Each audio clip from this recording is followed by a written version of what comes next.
Hello ಗೆಳೆಯರೆ, welcome back to my video.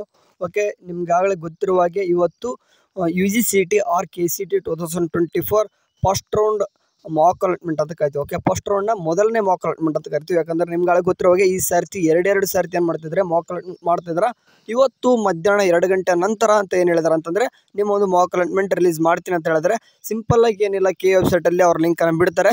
ಆರಾಮ್ಸೆಗೆ open ಮಾಡಿಕೊಂಡು ಒಂದು UGCET ನಿಮ್ಮದು ನಂಬರ್ ಏನು ಕಾಣಿಸ್ತಿದೆ ನೋಡ್ರಿ, ಅಂದರೆ ನಿಮ್ಮದು ಅಂದರೆ 10 ನಂಬರ್ ಡಿಜಿಟ್ ಇರೋದು ಅವಳೇ 5 ಡಿಜಿಟ್ ಅವರೇ ಕೊಟ್ಟಿರ್ತಾರೆ.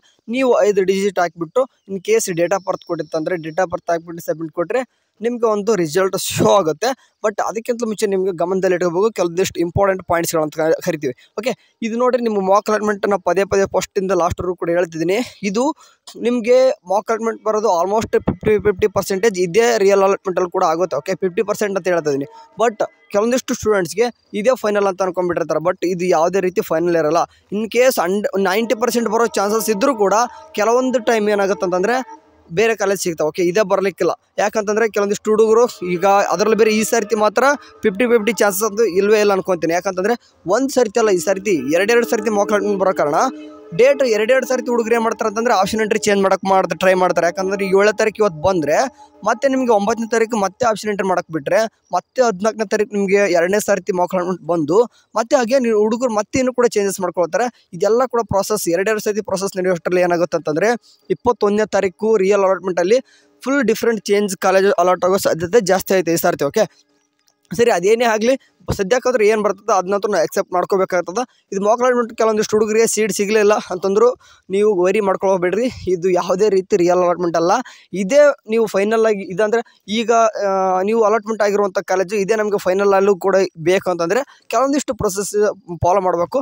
ಅದು ಯಾವ ರೀತಿ ಅಂತಂದು ಅಲಾಟ್ಮೆಂಟ್ ಬಂದಾದ್ಮೇಲೆ ಹೇಳ್ತೀನಿ. ಇವಾಗ ಸದ್ಯಕ್ಕೆ ಅಷ್ಟೇ ಏನು ಅಷ್ಟೊಂದು ತಿಳ್ಕೊಳ್ಬೇಡ್ರಿ. ಯಾಕಂದರೆ ಇದು ಏನು ದೊಡ್ಡ ಪ್ರೊಸೆಸ್ ಅಲ್ಲ ಅಥವಾ ದೊಡ್ಡ ಏನೋ ಇದೊಂದು ಅಫಿಷಿಯಲ್ ಅನೌನ್ಸ್ಮೆಂಟ್ ಅಲ್ಲ.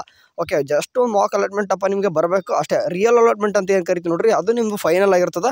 ಅಡ್ಮಿಷನ್ ಮಾಡಿಸ್ಕೋಬೇಡ ಅಂತಂದು ಅವಾಗೆಲ್ಲನೂ ತಿಳಿಯುತ್ತೆ. ಸರಿ, ಈಗ ಸದ್ಯಕ್ಕಂತೂ ನಿಮಗೆ ಕೆಲವೊಂದಿಷ್ಟು ಹುಡುಗರು ಆಗ್ತಾರೆ. ಈಗ ಅಲ್ಲಿ ಯಾವುದೋ ವೆಬ್ಸೈಟಲ್ಲಿ ಬಿಟ್ಟಿದ್ದಾರಂತ ಅಲ್ಲಿ ಅಂತ ಹೇಳ್ತಿರ್ತಾರೆ. ಬಟ್ ನೀವು ಕೆ ವೆಬ್ಸೈಟಲ್ಲಿ ಬಿಟ್ಟರೆ ಎಲ್ಲೂ ಕೂಡ ಲಿಂಕ್ ಸಿಗಲ್ಲ.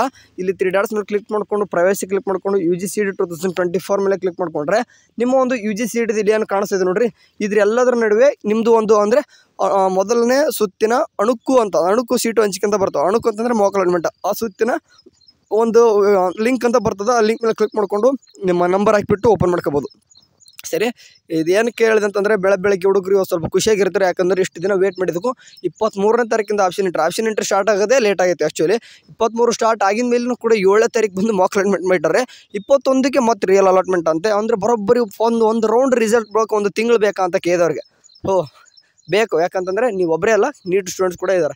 ಸರಿ, ನೋಡೋಣ ಇನ್ನೂ ಕೂಡ ಏನೇನೆಲ್ಲ ಕೆ ಕಡೆಯಿಂದ ಇನ್ನೂ ನಡೀತಿರ್ತವೆ. ಈ ರೀತಿ ಕೆ ಕಡೆಯಿಂದ ವರ್ಷನೂ ಕೂಡ ನಡೀತೆ, ಈ ರೀತಿಯೂ ಕೂಡ ನಡೀತದೆ. ಲಿಂಕ್ ಬಿಟ್ಟಾಗ ತಿಳಿಸ್ತೀನಿ. ಅಲ್ಲಿವರೆಗೂ ಚಾನಲ್ ನೋಡಿರಿ. ಇವತ್ತು 2 ಗಂಟೆ ನಂತರ ಅಂತ ಹೇಳಿದಾರೆ. ಯಾವಾಗ ಬಿಡ್ತಾರೆ ಅಂತ ಗೊತ್ತಿಲ್ಲ. 2 ಗಂಟೆ ನಂತರ ಅಂತ ಹೇಳಿದಾರೆ. ನೋಡೋಣ. ಇವತ್ತು ಬಿಟ್ಟ ತಕ್ಷಣ ನಂತರ ನಾನಂತರ ನಿಮ್ಗೆ ಇನ್ಫಾರ್ಮ್ ಮಾಡ್ತೀನಿ. ಯಾವ ರೀತಿ ಓಪನ್ ಮಾಡ್ಕೋಬೇಕು, ಯಾವ ರೀತಿ ಚೆಕ್ ಮಾಡ್ಕೋಬೇಕು ಅಂತ ಲೈವ್ ಡೆಮೋ ಕೂಡ ಮಾಡ್ತೀನಿ. ಅದ್ರ ಬಗ್ಗೆ ವರಿಬೇಡ.